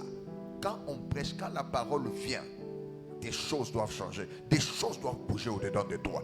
Élisabeth savait qu'il y a un petit Jean-Baptiste là-dedans, et il dit, à la salutation seulement, pop, le bébé a bougé. Et la Bible dit, cet enfant a été rempli du Saint-Esprit depuis le ventre de sa mère. À quel moment le Saint-Esprit est venu par la parole de salutation? Parce que dans Marie, il y avait plus grand que Jean-Baptiste. S'il y a quelque chose qui vient en toi par l'Esprit, ça doit bouger le bébé que tu as. Pendant qu'on est en train de prêcher, les entreprises bougent au-dedans de quelqu'un.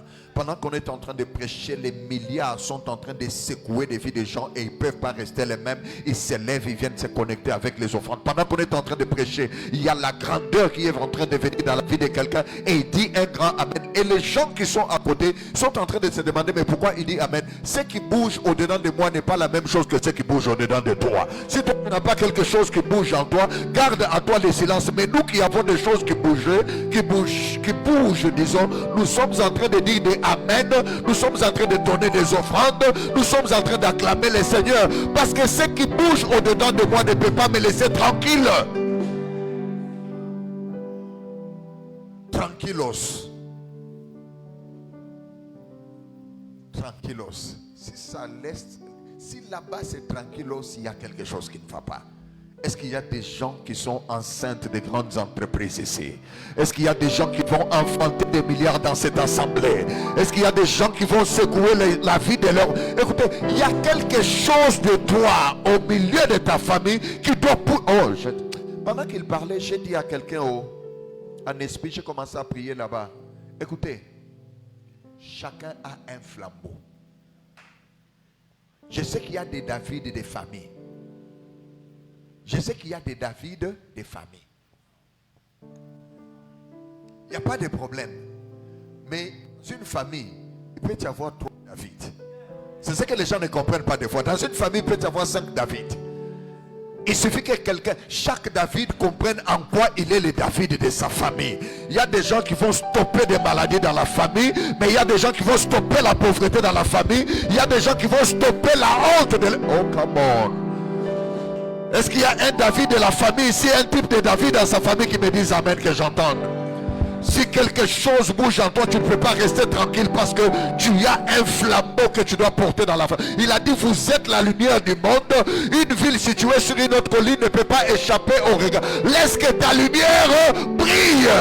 Ta lumière doit briller dans cette génération. Oh, come on.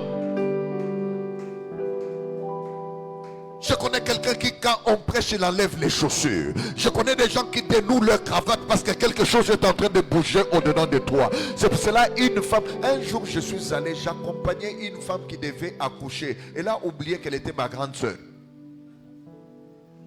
Je suis en train de conduire le véhicule derrière, assis à Boaki Bilamba. La minute, il y a quelque chose qui est en train de bouger au-dedans d'elle qui exige que il y a des gens, quelque chose bouge. Quand toi tu cherches des parfums chers à mettre, lui n'a pas besoin de tes parfums parce qu'il sait qu'il y a quelque chose qui doit sortir de moi. Il y a un bébé, il y a une grande... La Bible dit, il sera grand, l'enfant qui va sortir de toi. Il y a une entreprise grande qui doit sortir de quelqu'un. De toutes les façons, on se voit le soir. Le soir, on est ici, on commence par quel sujet? Comment générer la richesse? Et je te conseille de venir. C'est la conférence des jeunes, on a commencé hier, j'ai terminé. Est-ce qu'on peut acclamer le Seigneur pour ce mois de conquêtes qui se sont terminées de façon glorieuse? Alléluia.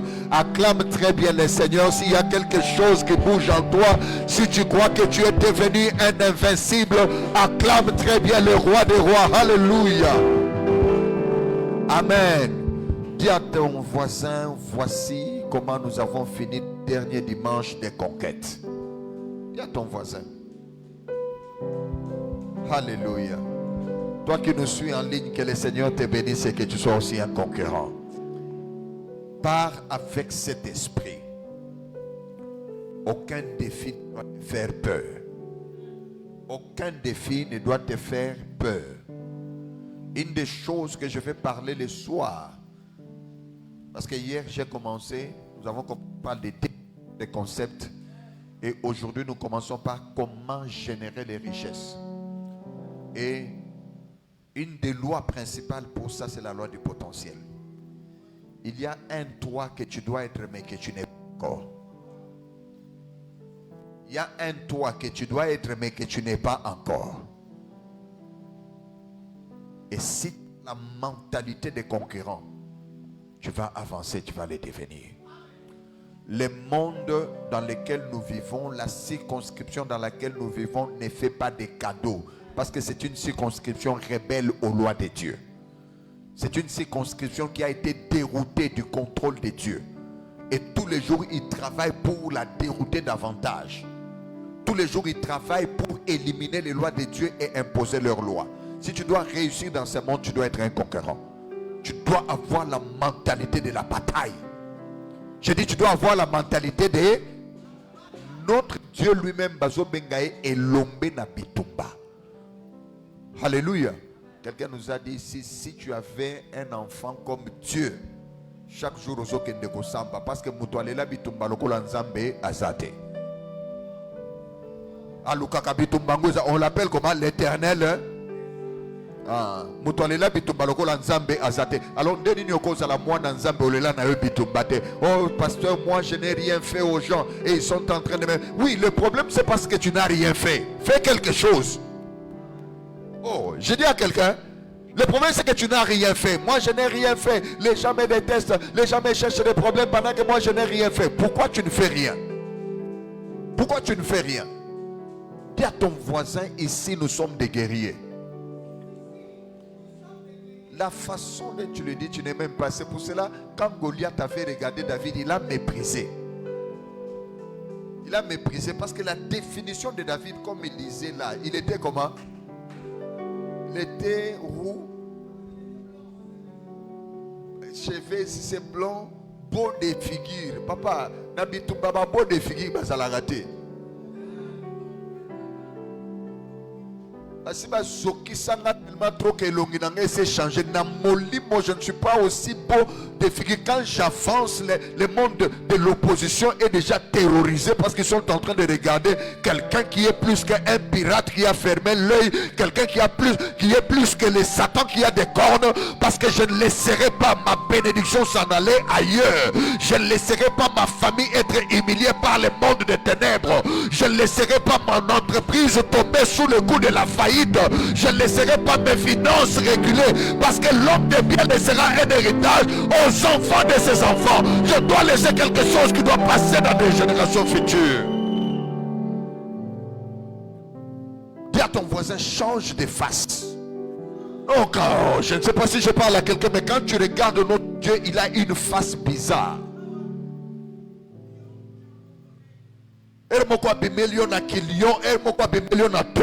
Mais c'est la même personne et ce n'est pas deux personnes différentes. Mais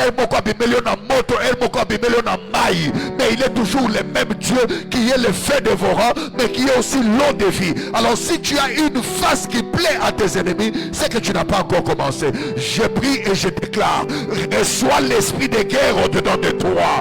Reçois l'agressivité spirituelle. Reçois l'agressivité physique.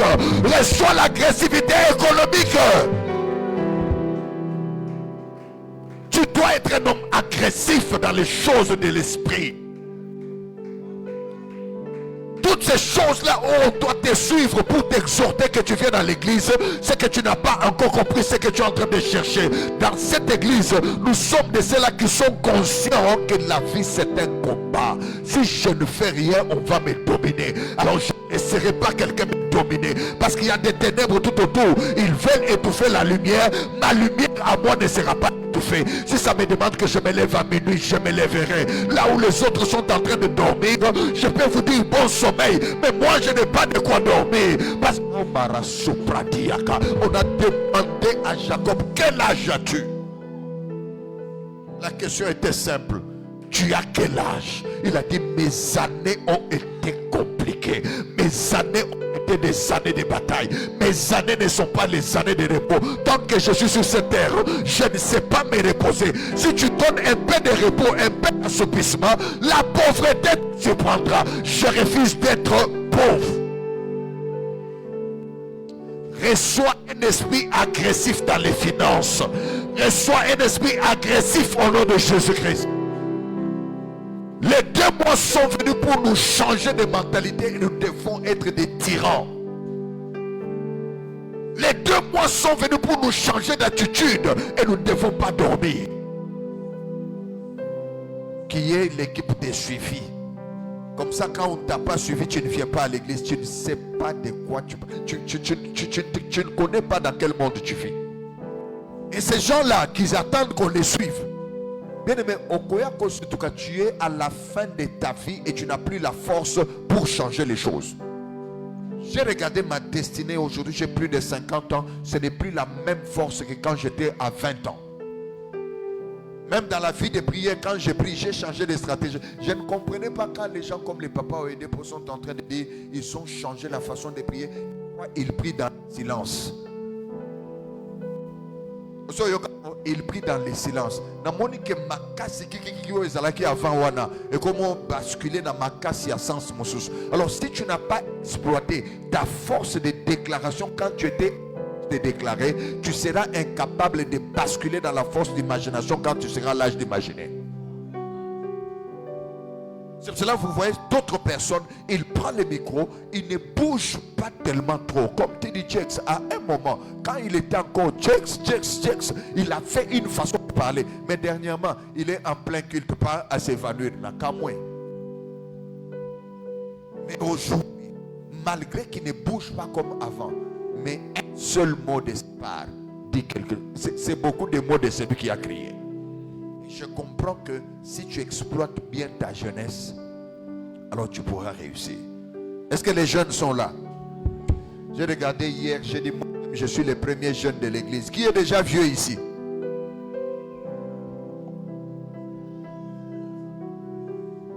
Nous gardons un peu des signes extérieurs de notre vieillesse, mais je suis encore jeune. Il faut garder un peu des signes extérieurs. Je crois avant de Nazaki bon si qu'on a zamuke avant Nazaki mukonde si qu'on a zamuke. Donc je suis en train d'avancer malgré que moi nani na beti moi pantalon vous appelez ça comment? Ma pantalon ya ba samoana wapiye na beti pantalon ya ba samoana nazo mikosa que je suis non j'ai dit je peux porter ça mais na bomba un signe extérieur qui me rappelle que non, nakomi tata. Malgré que tata nanga, je suis encore jeune. C'est pour cela que je demande aux jeunes. Ce soir, nous commençons déjà à quelle heure? 14 heures, les choses commencent ici. S'il vous plaît, renvoyez vos enfants. Renvoyez. Tu es en train de te dire, c'était au culte le matin, ils sont encore là le soir. Hier, on a quitté la fête là à quelle heure? Minuit.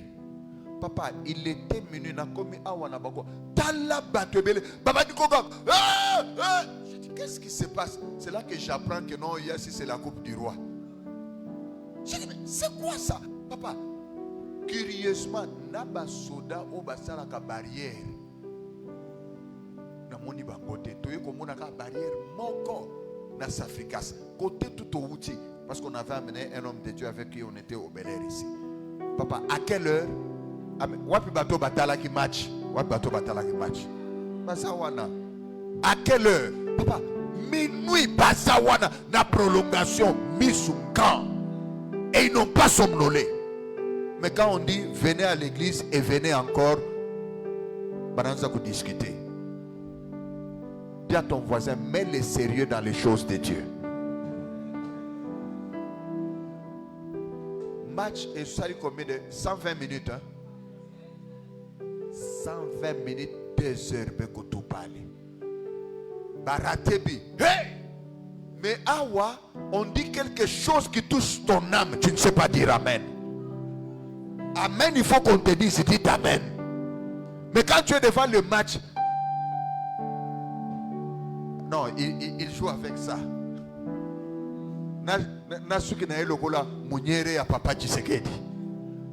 Et quand il a fait ça, hey! J'ai dit voilà, ça veut dire qu'il y a quelque chose qui bouge au-dedans d'eux.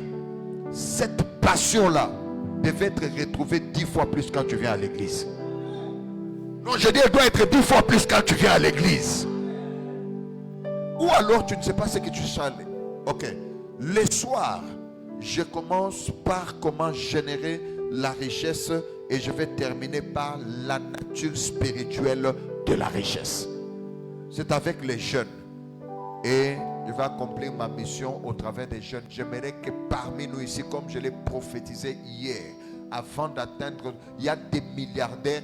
À 35 ans, il touche déjà son premier million. Il y a des gens ici, à 40 ans, ils comptent déjà au-delà d'1 million de dollars dans son compte. Si nous nous mettons au travail, ça sera possible. Alors ne méprive pas les jeunes. Ne méprive pas les jeunes, renvoie-le. Nous ne voulons pas les jeunes qui sont consommateurs. Dans les cycles économiques, il y a des créateurs, il y a des producteurs dans des industries, il y a des intermédiaires qui commercialisent, il y en a aussi qui sont là pour consommer, pour que les cycles se referment. Si nous sommes une société de consommation, nous sommes les plus malheureux. C'est pour cela, tu peux travailler dur pour ta vie. Si ton enfant là est un consommateur, papa, okozala oza epana yo, ozo futa loyer ya mwana na yo, ozo sala provision ya mwana na yo, ozo futa maternité ya mwasi ya mwana na yo, ozo lisusu. Ozo sombela bakoko na yo couche yonde ozo somba bilamba ya bakoko na papa, eloko wana eza malédiction. Yo fandi yonde ofutaka classe ya bakoko na yo, yonde ofutaka classe ya bana na yo. Je sais que tu n'as pas compris. Est-ce qu'il y a des David de leur famille ici? J'étais en train de parler de David de la famille quand mon fils était en train de parler là. J'ai regardé, j'ai dit non. Tu dois comprendre ta mission. Tu dois comprendre ta mission. Si tu es David de la famille, j'aime bien ça. Tu dois être le type de David. Mais tu vas voir que quand David est allé récupérer l'arche de l'Éternel à Eben-Ezer pour amener dans la ville de David, le gars qui a été frappé pour avoir voulu aider l'arche, c'était le neveu de David. Qu'est-ce que je veux dire par là? Un véritable David responsabilise les membres de sa famille. Je n'ai pas besoin de ces gens-là que quand il y a un problème dans la famille, les gens viennent s'aligner à ta porte. Le matin, tu n'es pas encore réveillé. Tata, moi, c'est là parce qu'il y a les minervales des enfants qui posent problème. Papa Coco est là. Et puis Papa Noko. Et puis Semé qui est là. Et il y a une file de gens qui t'attendent. Toi, tu es encore dans la chambre. Tu n'es pas encore sorti. Là, tu n'es pas David de la famille. Les Chinois disent, donne-moi un poisson. Non. Il y a des gens qui connaissent ça. Donne-moi un poisson, je le mangerai. Mais si tu m'apprends à pêcher, je n'aurai plus jamais. Un véritable David, un sauveur, apprend à ses membres de famille à pêcher. Les gens ne doivent pas dépendre de toi continuellement. S'il y a des gens, papa, même s'il y en a qui ne veulent pas se développer, poussez-les à se développer de force. Les gens ne doivent pas dépendre de toi. Mais les gens peuvent s'inspirer de toi et tu peux les pousser, tu peux les propulser. Alléluia. Donne de l'argent à celui qui a appris. C'est de cela qu'on parle. Hier, on a commencé à parler de ça. Je ne vais pas recommencer. Mais vous allez savoir que tout travail, c'est ce que les gens se mettent en tête d'un travail qui détermine s'ils peuvent faire ce travail ou pas. Et c'est que la société des hommes dicte. Tu étais là, tu suivais hier. C'est que la société des hommes dicte C'est ce qui va déterminer le travail. Alors que Dieu a déjà placé peut-être à côté Kamakala, Nevi na yo Komonga. Mais parce que si balobi na famille wana ke bato ba teka Kamakala batala bango de haut, alors tu refuses à côté Kamakala, tu préfères aller demander chaque fois aux gens. À notre époque, si on un enfant, on te pose la question, tu veux devenir qui dans la vie? Et tu dis que je vais devenir le Mouniere de Fachila. Il s'appelle comment? Tu veux devenir footballeur. Papa, bakobe tayo, papa nabino akobe tayo, il va sortir le mauvais sens avec le fouet. Ça c'est à notre époque. Pourquoi? Parce qu'être un footballeur, c'était considéré comme quel genre de travail? Ce n'est même pas un travail. C'est pour les voyous, c'est pour les bonariens, c'est pour ceux qui ont échoué. Aujourd'hui, tout le monde veut devenir footballeur. À notre époque, tu demandes à un enfant de dire non. Dans la famille, tu dis que non. Notre grand frère est devenu pasteur.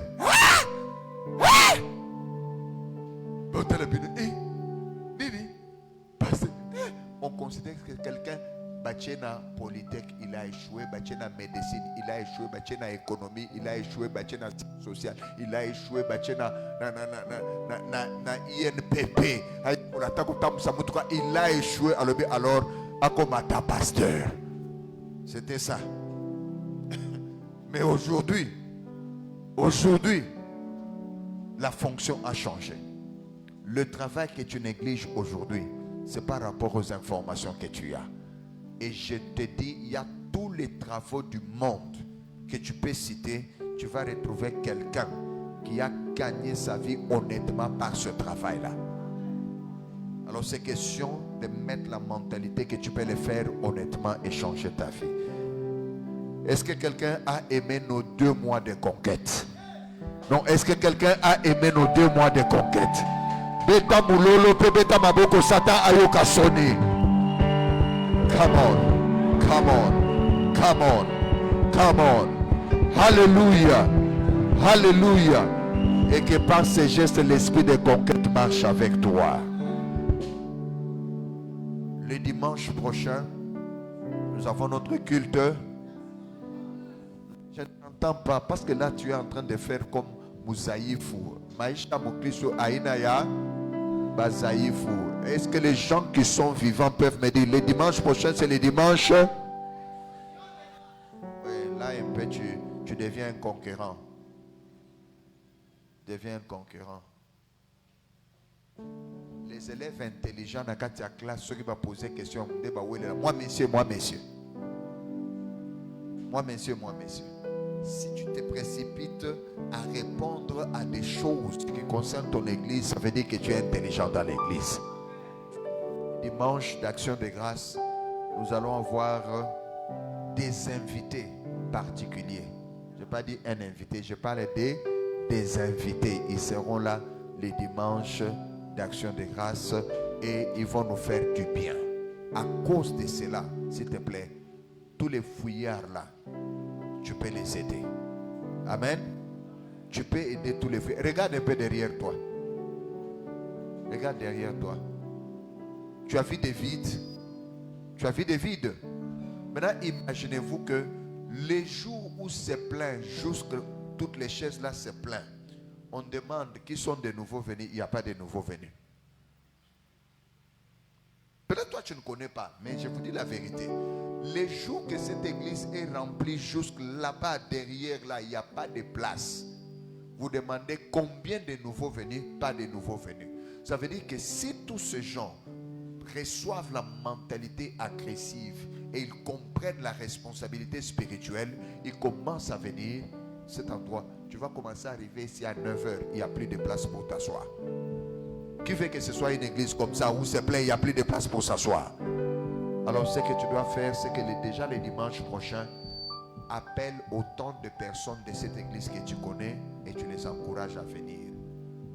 Quand il y a des traînards au milieu de nous, nous qui avons la responsabilité et la mentalité de guerre, nous savons que s'il y a un parmi nous qui est soldat et il est blessé, on ne l'abandonne pas. On fait quoi? on rentre, on les met sur... J'aime les militaires américains. Je ne sais pas si c'est comme ça ou bien si c'est seulement dans les films. Mais ils vont rentrer, il va transporter quelqu'un. Et qu'on a Kimbia, tu vois, l'avion est déjà, l'hélicoptère des sauveteurs amène les gens. Il se rappelle qu'il y a un frère qui est resté là-bas. Il dit à l'hélico, vous pouvez partir. Et il rentre, il risque sa vie pour prendre un frère qui est faible. Si nous sommes une armée de Dieu, portons-nous de la même façon. Il y a des gens faibles. Il y a des gens faibles qui, à cause d'une chemise non repassée, ils s'absentent à l'église. Il y a des gens faibles qui, à cause des transports, ils s'absentent à l'église. Il y a des gens faibles parce qu'il était parti à une fête le samedi à Nacheza. Namoni Kongoluya Mabouazu conquérant monene ya ba catholique. Parce que dans toutes les fêtes, les Kongoluya Maboué piste, les catholiques va créer à Bango. Ozomona teke ba oli abiso point. Non, ozomona teke ba catholique ba comme oli abiso point. C'est pour te dire que tu dois évangéliser. Sifa, Sifa, Mongo. Papa, yoke na fête Mikolo. Qui a été dans des fêtes ces derniers temps? Tu as entendu cette chanson-là?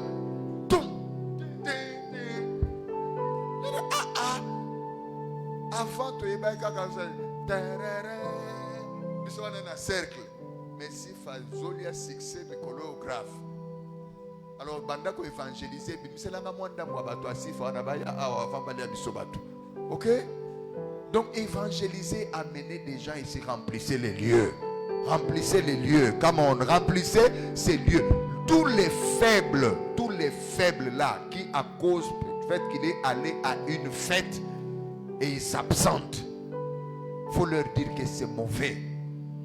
Tous les faibles là qui... Oh non, je me suis réveillé en retard. Si tu avais un rendez-vous de $100, tu allais te réveiller en retard. Ce n'est pas parce qu'un rendez-vous, il y a 7 heures, tu as $200. Pour mieux qu'on a 1h du matin. Mais pour venir vers Dieu, on oublie, on dort. Change de mentalité. Donc le dimanche prochain, invitez davantage, pas seulement les membres de l'église, mais invitez encore d'autres personnes. Amen. Qui est d'accord avec moi qui me dise un grand amen? Dimanche prochain, nous ne voulons pas qu'il y ait des vides dans cette assemblée. Tu n'as pas dit amen parce que tu n'aimes pas ton église autant. Je dis dimanche prochain qu'il n'y ait pas ces vides-là que nous voyons. Je suis en train de filmer, j'allais dire quelque chose, mais je l'ai dit quand même. Il ne faut pas qu'on donne du travail à ceux qui filment. Ils sont en train d'éviter de prendre certains angles de caméra. Parce qu'il y a des caméras et côté on a battu pas quitter. Ces chaises sont achetées pour qu'il y ait des gens. Alléluia. Est-ce que je peux prophétiser sur l'assemblée? Nous sommes en train de prendre cette parcelle au nom de Jésus.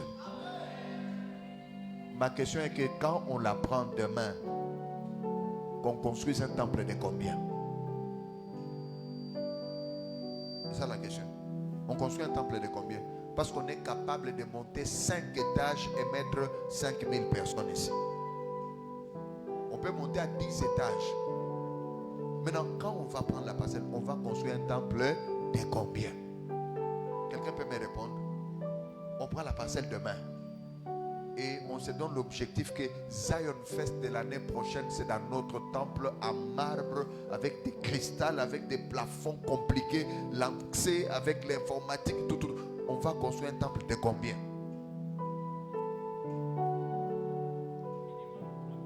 Minimum 3000. Est-ce que tu j'aime des gens qui aiment des choses comme ça. Minimum. Toi, tu veux qu'on construise de combien? Tu veux qu'on construise de combien? 10 000. Merci. J'étais en train de regarder l'église avec nos extensions là-bas, hélicoptère Nango. Après, je me suis dit, on construit un stade.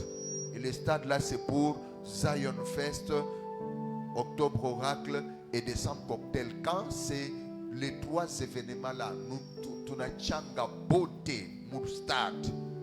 Et mes enfants sont en train de défiler comme ils ont défilé aujourd'hui là. Tous les prédicateurs réunions avec moi au bureau. Je sais ce que je suis en train de faire. Je connais quelle formation je suis en train de donner. Et tous les bandits, mais vous devez aider ces prédicateurs à marcher dans la voie correcte, dans l'amour de Dieu, dans les soutiens mutuels. Je veux savoir, quand le premier était en train de prêcher, qu'est-ce que le deuxième était en train de faire? Parce que il faut soutenir et prier. Yotam Mozaki le premier aussi de ce côté, il y a quelques fans d'Amoninga récupérer le micro. Quelle est ton attitude? Ce sont toutes ces choses-là que moi je suis en train de regarder. Parce que dans cette église, j'ai maudit dans cette communauté, personne, la petite moussapina pour empoisonner Moutou. Avant Ameka, à Kokofa la Kombona Esmasia. Awa tozaba to kochana ba qualité, tozaba to kobundisana te, tozaba tu ya ko se soutenir. Cela je connais ce que j'ai fait dimanche on a dit et ça fait que ceux qui m'ont péché Simon inférieur na yo, je suis en train de regarder. Les jours qu'on te plaint, on te place avant. Pourquoi? Moi il fallait que je vienne clôturer. Papa na kobeta, je vais na kobeta na makofi ya bomoto. Nous devons grandir, c'est ça non? Et je laisse mes enfants, ils se comportent bien. Nous observons commence à mettre quelqu'un d'autre et toi, je ne te regarde même pas. Je suis en train de regarder pour voir comment tu réagis. Nous devons développer nos... Alors il faut tout ça, la tout ça, la complémentarité, tout ça, tout. Et c'est pour cela que je veux que vous, en tant qu'église, soutenez tout ce qui passe pour qu'ensemble nous puissions aller de l'avant. Alléluia. Est-ce qu'on peut soutenir celui qui prend le micro maintenant après moi? Est-ce qu'on peut le soutenir? C'est qui doit prendre le micro? Ah, président, que Dieu te bénisse. Est-ce qu'on peut acclamer le roi des rois? Est-ce qu'on peut exagérer dans la maison de l'Éternel? Giga fort, méga fort, kilo fort. Est-ce qu'on peut acclamer le roi des rois? Est-ce qu'on peut pousser les cris de joie pour l'Éternel? Le temps des offrandes. Le temps des offrandes. Nous sommes dans 1 Roi, chapitre 17, versets 11 jusqu'à 14. De préférence, Louis II.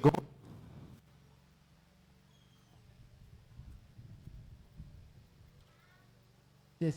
1 Roi, chapitre 17, le verset 11 à 14, nous lisons au nom puissant de Jésus, notre maître. Et elle alla en chercher. Il appela de nouveau et dit, apporte-moi, je te prie, un morceau de pain dans ta main. Et elle répondit, l'Éternel ton Dieu est vivant. Je n'ai rien de cuit, je n'ai qu'une poignée de farine dans un pot et un peu d'huile dans une cruche. Et voici, je ramasse 2 morceaux de bois, puis je rentrerai et je préparerai cela pour moi et pour mon fils. Nous mangerons, après quoi nous mourrons. Et Élie lui dit, ne crains point, rentre, fais comme tu as dit, seulement prépare d'abord avec cela un petit gâteau et tu me l'apporteras et tu en feras ensuite pour toi et pour ton fils. 14 dit, car ainsi parle l'Éternel, le Dieu d'Israël. La farine qui est dans le pot ne manquera point et l'huile qui est dans la cruche ne diminuera point jusqu'au jour où l'Éternel fera tomber de la pluie sur la face du sol. Amen. Amen. Bien-aimés, c'est une grâce et c'est un privilège de servir notre Dieu avec le moyen qu'il a mis à notre disposition. S'il n'y a rien qui sorte dans tes mains ou dans tes poches pour aller ailleurs ou aller chez quelqu'un d'autre, rien ne va se multiplier dans ta vie. Tu ne peux pas être partenaire dans la maison de Dieu, tu ne peux pas être partenaire au service de Dieu et ne pas bénéficier de la provision divine. Tu ne peux pas être partenaire au service de Dieu et rester la même personne.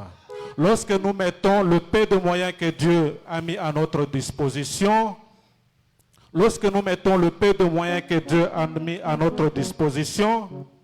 Dieu s'engage de nous bénir en abondance afin que nous puissions être toujours une bénédiction dans sa maison. Servir Dieu, c'est une garantie provisionnelle dans le monde des esprits et dans le monde physique. Exode dit ceci, vous servirez l'Éternel votre Dieu, il bénira votre pain, votre eau et il éloignera la maladie au milieu de vous. Bien-aimés, nous allons élever tout ce que nous avons amené dans la maison de Dieu et nous allons recommander cela dans les mains de Dieu afin que cela puisse se multiplier, afin que cela puisse être une bénédiction pour cette maison. Dans le nom puissant de Jésus, nous allons prier. Père Dieu de gloire, l'unique et le véritable Dieu, nous venons ce matin comme Aaron et Hur pour soutenir ta maison, pour soutenir ton œuvre, afin que la bénédiction qui est liée à ce service soit notre partage ce matin. Dans le nom puissant et précieux de Jésus, nous allons avancer selon l'ordre du protocole et l'accompagnement de la chorale au nom puissant de Jésus. Est-ce qu'on peut avancer avec joie?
Est-ce que tu peux acclamer bien pour le Seigneur? Le temps de communiquer. Il y a quelqu'un qui dit le temps des miracles, ce n'est pas le temps des miracles. Le temps de communiquer. Amen. C'est le temps des bonnes nouvelles. Nous sommes l'église Mount Zion Ministries, élever les sauveurs est notre mission. Nos programmes de la semaine se présentent comme suivant. Nous sommes ici mercredi à partir de 17h pour notre culte d'enseignement de la parole. Bien-aimés, ne vous absentez pas au culte de mercredi. Il y a beaucoup de mystères et beaucoup de choses que Dieu enseigne. J'ai souvent pitié de voir les gens qui ne viennent que dimanche. Peut-être que si on pourra organiser pour que le culte commence à se passer en ligne pour ceux qui sont au travail jusqu'à X temps. Mais les choses qu'on enseigne les mercredis enseignées sont très très importantes pour notre vie chrétienne. Des fois, les dimanches, c'est juste passe-passe. Alors, le mercredi, nous sommes là pour le culte d'enseignement de la parole de Dieu de 17h à 19h. Vendredi, de 17h à 19h, culte d'intercession. Nous sommes là le vendredi pour notre culte d'intercession. Venez pour que nous puissions prier pour nos familles, pour notre pays, pour nos travaux, afin que Dieu puisse nous assister. Du lundi au vendredi, 1 heure pour Jésus-Christ, de 11h à 12h. Bien-aimés, ce programme, c'est un programme qui est en train de bénir plusieurs personnes. Alors ne ratez pas, soyez là du lundi au vendredi pour 1 heure. Et c'est même pendant 1 heure, nous avons chaque mercredi de 11h aussi à 12h l'école de guérison. Vous êtes malade, vous avez quelqu'un qui est malade, venez expérimenter la main de Dieu afin que le Seigneur puisse nous faire grâce. La contribution à chaque parcelle, ça ne s'annonce pas bien. On doit faire un effort afin que les choses puissent bien se passer en notre faveur. Cet endroit est déjà le nôtre, alors nous devrons contribuer chacun selon la mesure de la grâce que Dieu a mis dans ta poche pour contribuer à son œuvre. réunion de couple après culte. Il est demandé à tous les papas de rester après culte pour une réunion très très importante. Conférence de jeunesse sans limite ce soir. Bien aimé, les choses qu'on est en train d'enseigner, ce sont des choses dont normalement les gens devraient payer pour participer. Mais je crois que avec le temps, nous allons prendre des mesures. Avant d'entrer, il faut payer parce que ce sont des choses que les gens apprennent en achetant. Mais nous ici, on nous donne gratuitement. Mais ce qui fait mal, c'est que même les jeunes de l'église ne viennent pas. Pendant qu'on enseigne les lois, des choses qui vont nous permettre d'aller de l'avant et de réussir dans la vie. Alors, c'est 14 heures, nous sommes déjà là pour cette conférence. En tout cas, ne ratez pas aujourd'hui. Si vous avez raté hier, faites un effort d'être là aujourd'hui à 14 heures jusqu'à 18h30 pour un moment formidable. Nous voulons recevoir ceux qui ont prié avec nous pour la toute première fois. C'est votre première fois avec nous. Et là où vous êtes, tenez-vous debout. C'est votre premier dimanche. Tenez-vous debout, nous allons vous recevoir avec des acclamations s'il le faut. Est-ce qu'on peut acclamer le Seigneur pour le bien-aimé?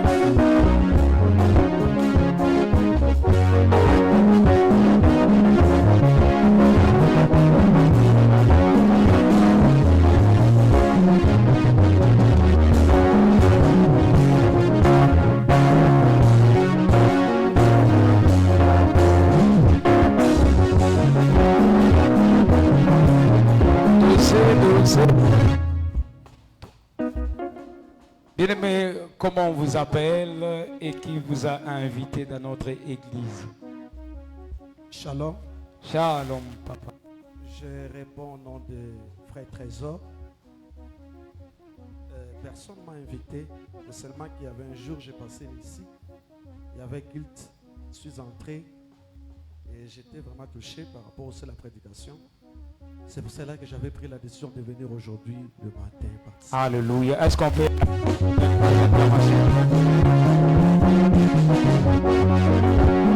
Merci beaucoup. À la fin du culte, vous allez vous avec Papa Ma. Celui qui est en veste bleue, il vous dira plus par rapport à ce qui concerne au nom de Jésus. Les jeunes, nous restons après culte pour une réunion très très importante. Que Dieu nous bénisse et le président va clôturer le culte. Nous allons nous lever pour la prière de clôture, recommander notre chemin de retour entre les mains de Dieu, bénir aussi la semaine qui va commencer entre les mains de Dieu. Père Dieu de gloire, l'unique et le véritable Dieu, nous te disons merci pour ce culte de ce matin, car tu as commencé avec nous et voici tu clôtures avec nous comme Oméga. La parole déclare ceci: celui qui est à l'abri du Très-Haut repose à l'ombre du Tout-Puissant. Père de gloire, nous sommes venus à ton abri ce matin. Que l'ombre du Tout-Puissant accompagne tout un chacun de nous. Que la semaine qui va commencer cette semaine soit couronnée par l'ombre de notre Dieu.